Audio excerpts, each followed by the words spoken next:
नमस्कार. मी Shridhar Kulkarni, MP. Registered mutual fund distributor, ARA number 1764. आज आपल्याला भारतीय शेअर बाजारात काय घडामोडी घडल्या या संदर्भात थोडक्यात माहिती सांगणार आहे. आज जून महिन्याच्या शेवटच्या कामकाजाच्या दिवशी सकाळी शेअर मार्केट सुरू झाल्यावर तेजी होती. त्यानंतर मात्र चढउतार होत होते.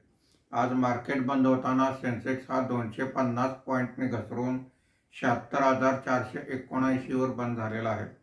निफ्टी हा 80 पॉईंटने घसरून 23,866 वर बंद झालेला आहे. आजच्या कामकाजामध्ये निफ्टी डिफेन्स इंडेक्स सर्वात जास्त म्हणजे 1.37% वर आहे.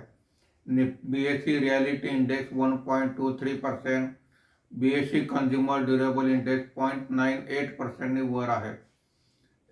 BSE IT इंडेक्समध्ये 2.48% ची घसरण झालेली आहे.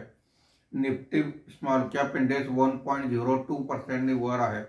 आजच्या कामकाजामध्ये निफ्टीमध्ये वाढलेले मुख्य शेअर्स पुढील प्रमाणे: Maruti Suzuki 5.24%, Titan company 2.96%, Adani enterprises 2.48% अशी वाढ आहे.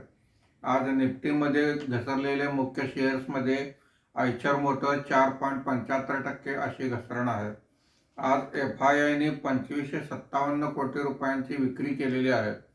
देशी वित्तीय संस्थांनी 6,842 कोटी रुपयांची खरेदी केलेली आहे.